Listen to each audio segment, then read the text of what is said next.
Good morning. Good morning, friends. Welcome. Welcome to Biology Simplified Tamil. Good morning, all. So இன்னைக்கு 2 topic முடிச்சோம்னா human reproduction chapter close ஆகிடும், complete பண்ணிடுவோம். இன்னைக்கு night 9 o'clock, இன்னைக்கு night 20ஆம் தேதி 20th January 2023, இன்னைக்கு night 9 மணிக்கு அனிமல் கிங்டம் மென்டி குவிஸ் இருக்கு. 30 கொஸ்டின் இருக்கும். Assess and recent question include பண்ணிருப்போம். எல்லாமே நியூ கொஸ்டின் செட் பண்ணியாச்சு. இன்னைக்கு நைட்டு 9 மணிக்கு மென்டி குவிஸ் யூடியூப்ல இருக்கு. மறக்காம அட்டன் பண்ணுங்க. ப்ரிப்பேர் பண்ணிக்கோங்க நல்லா. ஓகேங்களா? சரி, இப்போ பிரெக்னன்சி அண்ட் எம்ப்ரியானிக் டெவலப்மெண்ட் இந்த சப் டாபிக் பார்த்தரலாம். இந்த சாப்டர்ல இந்த டாபிக் பார்த்தரலாம். ஆஃப்டர் இம்ப்ளான்டேஷன், இந்த பிளாஸ்டோமியர்லாம் வந்து எண்டோமெட்ரியத்தில் இம்ப்ளான்டேஷன் ஆயிடுது, அது பார்த்தோம் இல்லையா? அதுக்கப்புறம் after implantation finger like projections appear on the trophoblast called chorionic villi. ட்ரோஃபோபிளாஸ்ட்ல ஃபிங்கர் லைக் ப்ரொஜெக்ஷன்ஸ் வருது. இந்த இடத்துல ரொம்ப ஸ்லோவா நான் சொல்றேன், ஏன் இந்த லைனை பிடிச்சி கொஸ்டின் கேட்பாங்க. ட்ரோஃபோபிளாஸ்ட்ல வர ஃபிங்கர் லைக் ப்ரொஜெக்ஷனுக்கு பேர் என்னன்னு கேட்பாங்க. இல்லைன்னா கோரியானிக் வில்லினா யாருன்னு கேட்பாங்க. தலைகீழா மாத்தி கூட கேட்பாங்க. கோரியானிக் வில்லினா finger like projections appear on the trophoblast. Finger like projection appear on trophoblast யாருன்னா chorionic villi, which are surrounded by the uterine tissue and maternal blood. மெட்டர்னல்னாலே மதர் அப்படின்னு அர்த்தம். பெட்டர்னல் பெட்டர்னல்னா ஃபாதர், மெட்டர்னல் அப்படின்னா மதர். எம் ஞாபகம் வச்சுக்கலாம். எங்கெல்லாம் maternal வருதோ அங்கெல்லாம் மதர் அப்படின்னு நினைச்சுக்கலாம். ஸோ மதரோட பிளட் அதை சரவுண்ட் பண்ணிட்டு இருக்கு, யூட்ரைன் டிஷ்யூவும் அதை சரவுண்ட் பண்ணிட்டு இருக்கு. The chorionic villi and uterine tissue become இன்டர்டிஜிட்டேட்டட்னா இந்த மாதிரி ஒன்னோட ஒன்று கனெக்டா இருக்கிறது. இது என்னோட ஃபிங்கர்ஸ் எல்லாம் டிஜிட், இந்த ஃபிங்கர்ஸும் டிஜிட், இந்த டிஜிட்டும் இப்படி மிக்ஸ் ஆயிடுச்சுன்னா இன்டர்டிஜிட்டேட்டட். ஸோ கோரியானிக் வில்லிங்கிறது என்ன? ஃபிங்கர் லைக் ப்ரொஜெக்ஷன், டிஜிட் மாதிரி இருக்கு, ஃபிங்கர் லைக் ப்ரொஜெக்ஷன். அண்ட் உங்களுக்கு வந்து யூட்டிரைன் டிஷ்யூ இருக்கு, அதுவும் ஃபிங்கர் லைக் ப்ரொஜெக்ஷன் மாதிரி ஒன்னோட ஒன்று மிக்ஸ்ட் ஆயிரும். அதான் interdigitated with each other and jointly form a structural and functional unit between. Structural unit அப்படின்னா பர்மனண்டா ஒரு ஸ்ட்ரக்சரை ஃபார்ம் பண்றாங்க. ஃபங்க்ஷனல் யூனிட்னா அந்த ஸ்ட்ரக்சர்ல ஒரு பர்டிகுலர் ஃபங்க்ஷன் நடக்குது. Functional unit between developing embryo. இனிமே டெவலப்பிங் எம்ப்ரியோக்கு பேரு ஃபீட்டஸ். அண்ட் மெட்டர்னல் பாடிக்கும் எம்ப்ரியோ ஃபீட்டஸ்க்கும் இடையில ஒரு ஸ்ட்ரக்சரல் அண்ட் ஃபங்க்ஷனல் யூனிட்டை ஃபார்ம் பண்றாங்க. That is placenta. இங்க ஃபங்க்ஷன் என்ன பண்ண போகுது? மதர் கிட்ட இருந்து பேபிக்கு ஃபுட்டு, நியூட்ரிஷன், பிளட், எல்லாம் ஆக்சிஜன் எல்லாம் அது வழியா தான் போக போகுது. அதான் structural and functional unit. Okay, placenta form பண்ணுது. அப்போ பிளாசண்டாவை ஃபார்ம் பண்றது uterine tissue and chorionic Willy. Uterine tissue plus chorionic villi, இந்த ரெண்டும் சேர்த்து தான் உங்களுக்கு பிளாசண்டா ஃபார்ம் ஆகுது. ஸ்ட்ரக்சரல் அண்ட் ஃபங்க்ஷனல் யூனிட்டா அது செயல்படும். Okay, the placenta facilitate the supply of, இப்போ நம்ம சொன்னது பிளாசண்டா அந்த சப்ளை பண்ற ஒரு டியூப் மாதிரி செயல்படுது. Oxygen and nutrients to the embryo and also removal of carbon dioxide and excretory waste material produced by the embryo. So இது கொடுக்குது அண்ட் எடுத்துட்டு வருது. கொடுக்கறது நல்ல விஷயம், ஆக்சிஜன் நியூட்ரியன்ஸ். எடுத்துட்டு வருது கெட்ட விஷயம், கார்பன் டை ஆக்சைடு, எக்ஸ்கிரீட்டா, இதெல்லாம் வெளியே எடுத்துட்டு வந்துருது. Okay, the placenta is connected to the embryo through and umbilical cord. தொப்புள் கொடின்னு சொல்லுவோம்ல, அதாங்க umbilical cord, which helps in the transport of substances to and from the embryo. எம்ப்ரியோவுக்கு சப்ஸ்டன்ஸை கொண்டு போறது, எம்ப்ரியோல இருந்து சப்ஸ்டன்ஸை வெளியே எடுத்துட்டு வரதுக்கு அம்பலிக்கல் கார்டு ஹெல்ப் பண்ணுது. Placenta also act as an endocrine tissue. Endocrine tissueனா என்ன அர்த்தம்? Endocrine அப்படின்னா there is no, அந்த டியூப் எல்லாம் எதுவும் இருக்காது, but they are going to secrete something. So endocrine tissue and produces several hormones like human chorionic gonadotropin, HCG. யாரு இந்த பிளாசண்டா செக்ரீட் பண்ற hormone? Human placental Lactogen, HPL, estrogen, progesterone, etc. In the later phase of the pregnancy, a hormone called relaxin is also secreted by the ovary. Ovary தான் relaxin secrete பண்ணுது. let us remember that HCG, HPL and relaxin are produced in women only during pregnancy. பெண்கள்ல மட்டும்தான் produce ஆகும் இந்த 3 hormone. அதுவும் pregnancy டைம்ல மட்டும்தான் produce ஆகும், மற்ற டைம்ல ப்ரொடியூஸ் ஆகாது. ஏன்னா பிளாசண்டா அப்படிங்கிற ஒரு அமைப்பு ஃபீமேலுக்கு பிரெக்னன்சி அப்பதான் அந்த எம்ப்ரியோ ஃபார்ம் ஆனாதான் பிளாசண்டா ஃபார்ம் ஆகும், இல்லைன்னா பிளாசண்டா ஃபார்ம் ஆகாது. அந்த பேபி அந்த ஃபீட்டஸ்க்கும் மதருக்கும் இடையில ஃபார்ம் ஆகிறது. ஸோ தட் பிரெக்னன்சி டைம்ல மட்டும்தான் ஹெச்சிஜி, ஹெச்பிஎல், ரிலாக்சின் இந்த 3ம் ப்ரொடியூஸ் ஆகும். NEET question, very important, note பண்ணிக்கோங்க. Very important NEET question. ஆமா, சரி. ஏன்னா இது ஒரு பெக்குலியர் டைம்ல, அதுவும் ஃபீமேல்ல மட்டும், விமன்ல மட்டும் தான், பிரெக்னன்சி டைம்ல மட்டும் தான் செக்ரீட் ஆகுறது. அதனால இது very important. Okay. In addition, during pregnancy the levels of other hormones like oestrogen, progesterone, cortisol, prolactin, thyroxine, இதெல்லாம் ஞாபகம் வச்சுக்கணும். தைராக்சின், ஒரு நிமிஷம். Okay. Thyroxin, etc. are increased several folds in the maternal blood. So மதரோட பிளட்ல இந்த ஹார்மோன்ஸ்லாம் பயங்கரமா ஜாஸ்தி ஆயிடும். யார் யார்? Oestrogen, progesterone, cortisol, prolactin, thyroxine, இவங்க எல்லாம் செவரல் ஃபோல்ட் இன்க்ரீஸ் ஆவாங்க. Increased production of these hormones is essential for supporting the fetal growth. எதுக்காக இன்க்ரீஸ் ஆகுறாங்க? fetal growth, metabolic changes in the mother and maintenance of the pregnancy. இந்த மூணுக்குமே இவங்க முக்கியம். இந்த ஹார்மோன்ஸோட level மல்டிஃபோல்டு increase ஆகிறது எதுக்காகனா ஃபீட்டல் growth. ஃபீட்டல்னா கரு வளர்ச்சிக்கு ஹெல்ப் பண்றது. இந்த இங்க எம்ப்ரியோன்னு கொடுத்துருக்காங்க இல்லையா, இதுதான் ஃபீட்டஸா மாறும். தென் இது வந்து யோக் சாக் அப்படி சொல்லுவாங்க, கேவிட்டி ஆஃப் யூட்டிரஸ், இந்த ரெட் கலர்ல இருக்குது. இதுல தான் இந்த கரு வளர்ந்துகிட்டு இருக்கு. Okay. Next, immediately after implantation the inner cell mass embryo differentiates. So implantation அப்படிங்கிறது யூட்ரைன் வால்ல போய் அது ட்ரோஃபோபிளாஸ்ட் போய் எம்படட் ஆயிடுறது. ஸோ எம்படட் ஆன உடனே எம்ப்ரியோ வந்து differentiated into outer layer called ectoderm, inner layer called endoderm and a mesoderm. 3 லேயரா எம்ப்ரியோ டிஃபரன்ஷியேட் ஆகுது. Ectoderm, endoderm, ectoderm and mesoderm. எக்டோனாலே அவுட்டர், எண்டோனா இன்னர், மீசோனா மிடில். இந்த மீசோடம்ல இருந்து தான் நமக்கு ஹார்ட் டெவலப் ஆகுது, இன்டர்னல் ஆர்கன்லாம் டெவலப் ஆகுது, இன்னர் ஆர்கன்ஸ் அதெல்லாம் டெவலப் ஆகுது அப்படின்னு சொல்லுவோம். மீசோடம்ல இருந்து தான் மெயினா நிறைய இம்பார்ட்டன்டான ஆர்கன்ஸ் எல்லாமே டெவலப் ஆகிறது. Okay. So mesoderm soon appear between the ectoderm and endoderm. ரெண்டுக்கும் இடையில மீசோடம் ஃபார்ம் ஆயிடுது. எக்டோடம் எண்டோடம்க்கு இடையில மீசோடம் இருக்கு. These 3 layers gives rise to all tissue in adults. So நம்ம உடம்புல இருக்க எல்லா டிஷ்யூமே, everything is provided by these 3, ectoderm, endodom, mesoderm. இந்த 3ல இருந்து தான் வந்திருக்கணும். It needs to be mentioned here that the inner cell mass contains certain cells called stem cells which have the potential to give rise to all the tissues and organs. இந்த இடத்துல stem cells, இப்போ பிளான்ஸுக்கு வந்து பாத்தீங்கன்னா அது இறக்குற வரைக்கும் அது வளர்ந்துகிட்டே இருக்கிறதுக்கு காரணம் என்னன்னா மெரிஸ்டம். பிளான்ட்ல வந்து பாத்தீங்கன்னா எபிக்கல் மெரிஸ்டம் டிப்ஸ்ல இருக்கும், டிப்ஸ் ஆஃப் ரூட் ஸ்டெம்ல. இன்டர் கேலரி மெரிஸ்டம் நோடல் ரீஜன்ஸ்ல இருக்கும். அதே போல வந்து பாத்தீங்கன்னா லேட்ரல் மெரிஸ்டம், இந்த வாஸ்குலர் கேம்பியம், கார்க் கேம்பியம்லாம் இருக்கும். 11th இது படிப்போம். இதெல்லாம் பிளான்ட்டோட growthக்கு ரொம்பவே முக்கியம். பிரைமரி growth, செகண்டரி growth இதுக்கெல்லாம். அதே போல நமக்கு வந்து மெரிஸ்டம்ங்கிற டிஷ்யூ கிடையாது. நம்ம பாடியில மெரிஸ்டம் செல்ஸ் கிடையாது, கண்டினியூஸா டிவைட் ஆகிற செல்ஸ் கிடையாது. ஆனா ஸ்டெம் செல்ஸ் அப்படிங்கிற ஒண்ணு இருக்கு. இந்த ஸ்டெம் செல்ஸ் தான் வந்து இந்த குழந்தை பிறக்கும் போது அம்பலிக்கல் கார்ட் பிளாசண்டா பிரிச்சு எடுக்கும் போது அந்த ஸ்டெம் செல்ஸை கலெக்ட் பண்ணி 20,000 கொடுங்க 30,000 கொடுங்கன்னு ஸ்டெம் செல் பேங்க்ல வந்து நம்ம குழந்தை பேரை பொருள் சேவ் பண்ணி வச்சிடலாம். எதுக்காகனா ஃபியூச்சர்ல இப்ப ரிசர்ச் எல்லாம் போய்கிட்டு இருக்கு.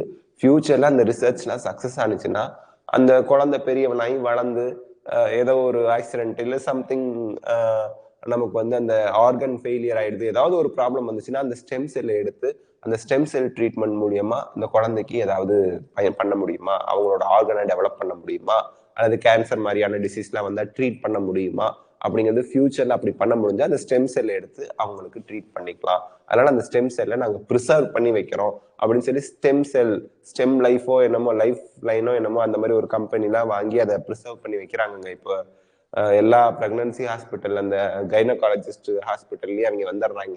வந்து யாராவது இந்த டெலிவரிக்கு அட்மிட் ஆனாலே அந்த டீட்டெயில்லாம் வாங்கி உங்க ஸ்டெம் செல்லை நாங்க சேகரிக்கிறோம், ஃபர்ஸ்ட் நீங்க 12,500 கட்டுங்க, அப்புறம் 5,000 கட்டுங்க, அப்புறம் 6,000 கட்டுங்கன்னு வாங்கிட்டு இருக்காங்க. ஓகே, அது இருந்துட்டு போகுது. ஸோ நமக்கு வந்து பாத்தீங்க அப்படின்னா inner cell mass contains stem cells. அதுல வந்து பாத்தீங்கன்னா நம்ம உடம்புல இருக்கக்கூடிய எந்த ஒரு டிஷ்யூ எந்த ஒரு ஆர்கனையும் கொடுக்கக்கூடிய அந்த பவர் வந்து ஸ்டெம் செல்ஸ்க்கு இருக்கு. Okay, what are the major features of embryonic development at various months of pregnancy? இந்த எம்ப்ரியானிக் டெவலப்மெண்ட் ஒவ்வொரு மந்த்லயும் என்ன எப்படி எல்லாம் டெவலப் ஆகுது? The human pregnancy lasts 9 months. 9 months முடிஞ்சதோ டெலிவரிக்கு டேட் குறிப்பாங்க. இந்த டேட்ல இருந்து இந்த டேட்டுக்குள்ள உங்களுக்கு டெலிவரி ஆகுங்க அப்படிம்பாங்க. Do you know for how many months pregnancy lasts in dogs, elephants, cats? அதெல்லாம் கொஞ்சம் பார்த்து கண்டுபிடிச்சு வச்சுக்கோங்க. அதெல்லாம் மந்த்ஸ் கணக்கு தான் வரும். இதுல வந்து எலிஃபென்ட்ஸ் மட்டும் 2 வருஷம் ஆயிடும். இதுக்கு ஒரு கதை கூட சொல்லுவாங்க. ஒரு நாய் ஒரு எலிஃபென்ட் ஒரே சமயத்துல பிரெக்னன்ட் ஆனாங்களாம். நாய் வந்து 3 மாசத்துல அந்த குட்டிகள்லாம் போட்டுருச்சான். ஆனா எலிஃபென்ட் இன்னும் பிரெக்னன்டாவே இருக்கு. எலிஃபென்ட் கிட்ட போய் நாய் கேட்டுச்சான், நான் வந்து குட்டிகள் போட்டேன், நீ உனக்கு இன்னும் குழந்தை பிறக்கலையா அப்படின்னு. எலிஃபென்ட் ஒண்ணு சொல்லலையா. அடுத்து ஒரு 3-4 மாசம் கழிச்சு பார்த்தா நாய் திருப்பியும் பிரெக்னன்ட் ஆகி குட்டி போட்டுருச்சான். திருப்பியும் நாய் போய் எலிஃபென்ட் கிட்ட, நான் குட்டி போட்டுட்டேன், நீ இன்னும் குட்டி போடலையா? எலிஃபென்ட் ஒன்னும் சொல்லல, அப்படியே அமைதியாவே இருக்கு. இப்படியே 2 வருஷம் போயிடுச்சு. நாய் 4 தடவை குட்டி போட்டுருச்சு. இந்த நாய் வந்து கேவலமா, என்ன நீ, நான் எவ்வளவு பெரிய ஃபேமிலியை கிரியேட் பண்ணிட்டேன், 4 தடவை புள்ள பத்துட்டேன், நீ இன்னும் ஒரு தடவை பிரெக்னன்ட் ஆகி இன்னுமா குழந்தை பக்கல அப்படின்ட்டு. அப்புறமா அந்த யானை கஷ்டப்பட்டு அதுக்கும் டெலிவரி ஆயிடுச்சு. டெலிவரி ஆனா ஒரே ஒரு யானை குழந்தை வந்து பிறந்துச்சு அதுக்கு. உடனே இந்த நாய் சிரிசிரின்னு சிரிச்சுதான், நான் பாரு எத்துலூண்டு அனிமல், 2 வருஷத்துல எவ்வளவோ குட்டிகளை போட்டுட்டேன், ஆனா நீ 2 வருஷம் ஆனா ஒரே ஒரு யானை குட்டி தான் பெற்றிருக்கன்னதும் அந்த யானை குட்டி யானை எழுந்திரிச்சு நின்று நடந்து வரும்போது அந்த பெரிய யானை சொன்னிச்சான் நாய்கிட்ட, நம்ம எத்தனை குட்டிகள் போடுறோங்கிறது முக்கியம் இல்லை, என்ன குட்டியை ஈன்றெடுத்தோம் அதுதான் முக்கியம்.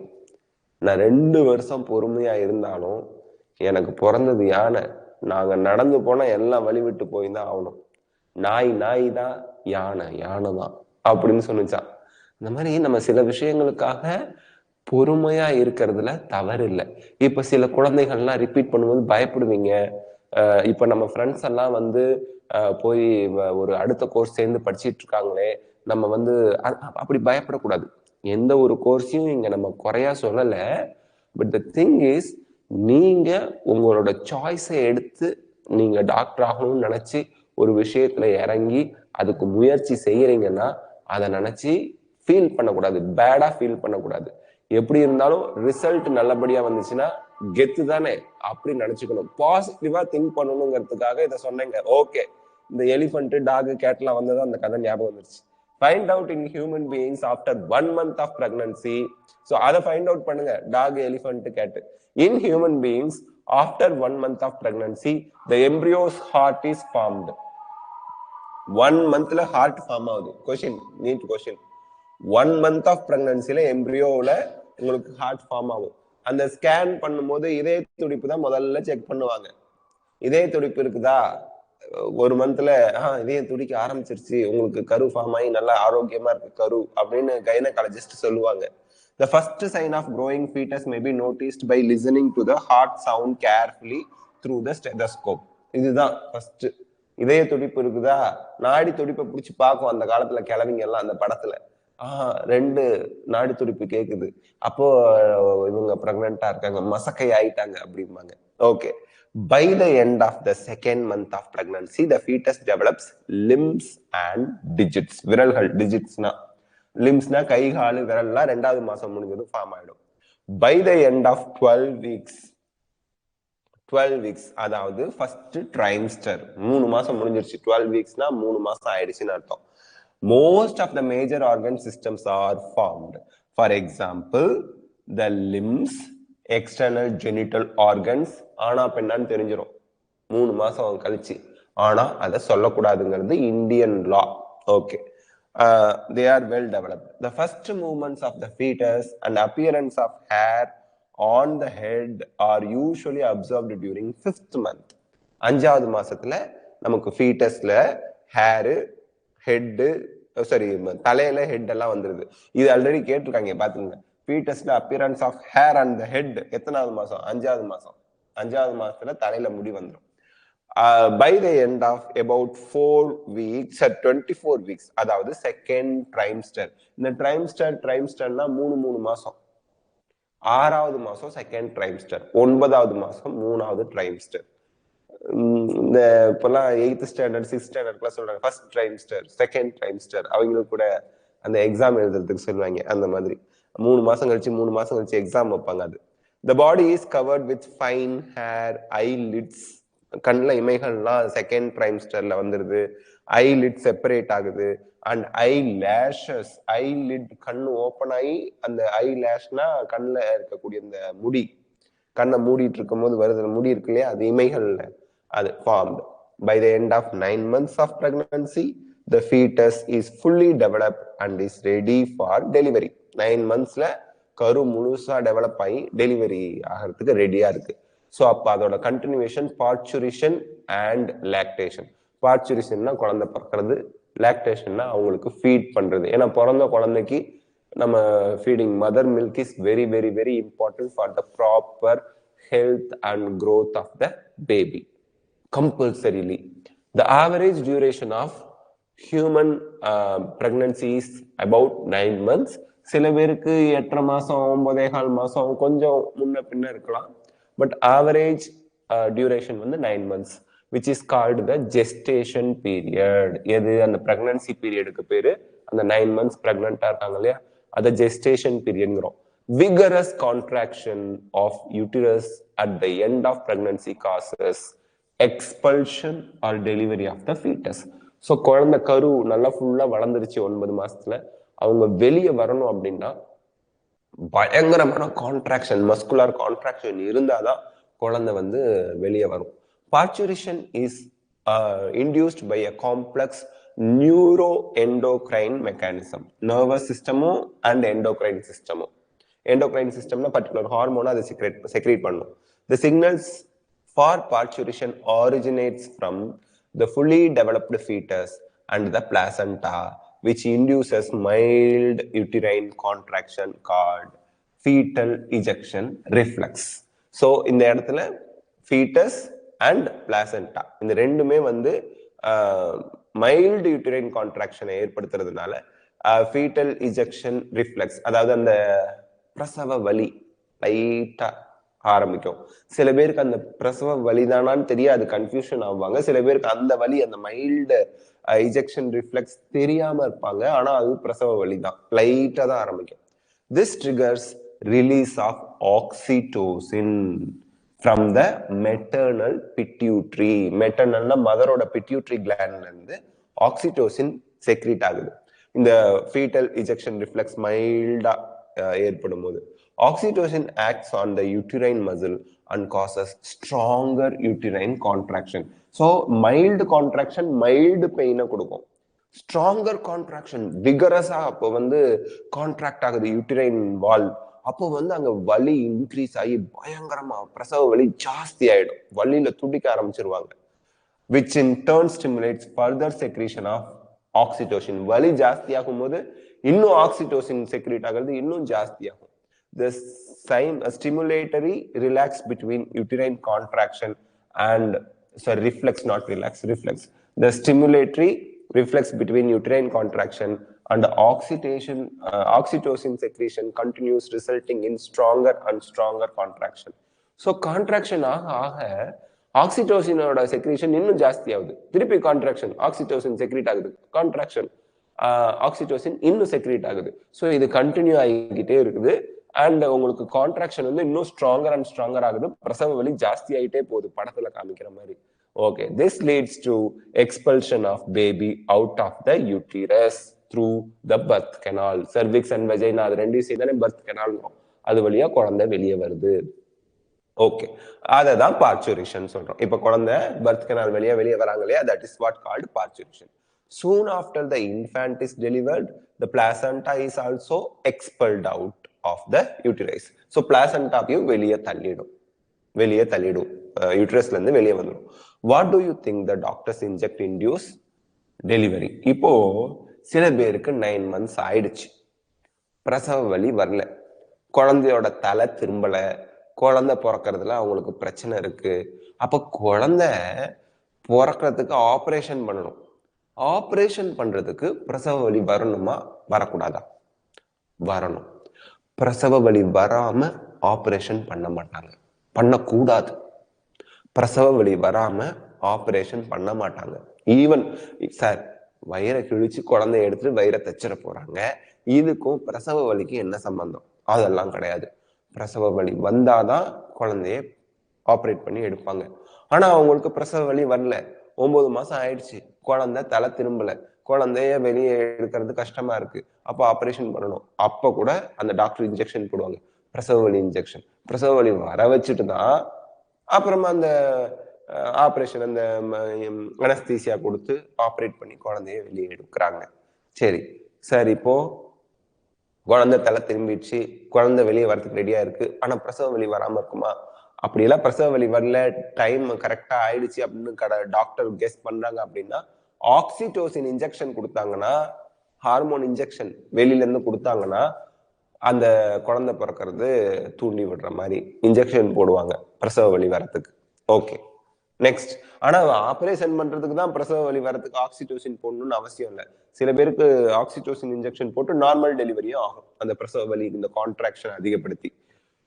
ஓகே, எனிவே அவங்க என்ன பண்ண போறாங்க, டெலிவரியை இன்டியூஸ் பண்றதுக்கு என்ன பண்ணணும், அவங்களுக்கு ஆக்சிடோசின் இன்ஜெக்ஷன் போடணும். ஞாபகம் வச்சுங்க, கொஸ்டின்ல கேட்பாங்க.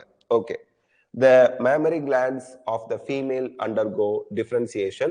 அந்த குழந்தை பிறக்கும் போது மட்டும்தான், குழந்தை பிறக்கிறாங்க இல்லையா, அந்த பிரெக்னண்டா இருக்காங்க இல்லையா, குழந்தை பிறக்குது இல்லையா, அப்போ மேமரி கிளாண்ட்ல நமக்கு டிஃபரன்சியேஷன் நடக்குது பிரெக்னன்சி அப்ப, and starts producing milk towards the end of the pregnancy.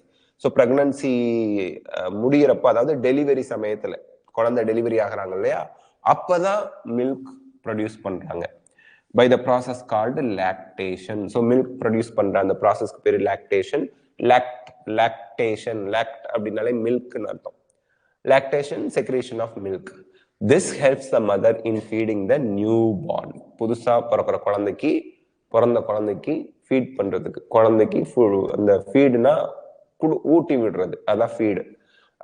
So milk produced during the initial few days of lactation is called colostrum. This is very important part. Child, அந்த பிறந்த சிசுவோட வளர்ச்சிக்கு ரொம்ப முக்கியம். Which contains several antibodies absolutely essential to develop resistance for newborn babies. ஏன்னா பிறந்த குழந்தைக்கு நேச்சுரலா எந்த ரெசிஸ்டன்ஸும் இருக்காது, இம்யூனிட்டியே செயல்படாது. அப்ப அந்த colostrum first few days secrete பண்ற மதரோட மில்க்ல நிறைய ஆன்டிபாடிஸ் இருக்கிறதுனால அது குழந்தைக்கு போறதுனால இன்ஃபெக்ஷன் வராம தடுக்கிறதுக்கு அது ஹெல்ப் பண்ணுது. Breast feeding during the initial period of infant growth is recommended by doctors for bringing up healthy baby. நோய் நொடி இல்லாம ஆரோக்கியமான ஹெல்தியான ஸ்ட்ராங்கான பேபி வளரணும் அப்படின்னா ஒரு 6 monthsல இருந்து 1 yearக்கு அவங்களுக்கு மதரோட மில்க் ஃபீட் பண்ணணும் அப்படின்னு டாக்டர் ரெக்கமெண்ட் பண்ணுவாங்க. Okay, so with this we complete the chapter. இன்னைக்கு நைட் உங்களுக்கு அனிமல் கிங்டம் இருக்கு, அதனால நம்ம நெக்ஸ்ட் சாப்டர் நாளைக்கு காலையில ஸ்டார்ட் பண்ணிக்கலாம். அனிமல் கிங்டம் சாப்டருக்கு நல்லா ப்ராக்டிஸ் பண்ணிட்டு எக்ஸாம்ல பார்ட்டிசிபேட் பண்ணுங்க இன்னைக்கு நைட்டு மெயின்டிமீட்டர்ல. Thank you so much. டவுட் இருக்கவங்க கேளுங்க, இல்லைன்னா நம்ம நாளைக்கு காலையில மறுபடியும் கிளாஸ்ல மீட் பண்ணலாம். இன்னைக்கு நைட்டு யூடியூப்ல லைவ்ல 9 மணிக்கு டெஸ்ட், மெயின்டிமீட்டர் டெஸ்ட்ல மீட் பண்ணலாம். தேங்க்யூ. இன்னைக்கு பார்த்த டாபிக்ல இருந்து நிறைய உங்களுக்கு இது இன்னைக்கு பார்த்த டாபிக்ல நிறைய கொஸ்டின்ஸ் எல்லாம் இருக்கு இந்த 2 டாபிக்ல, அதுவும் பார்த்துக்கலாம். Okay, thank you so much. Take care. இப்பவே போய் படிங்க, இன்னைக்கு நடத்துனதும் ஒரு தடவை படிச்சிருங்க, அனிமல் கிங்டம் படிக்க ஆரம்பிச்சிருங்க. Thank you so much. Take care. பாய்.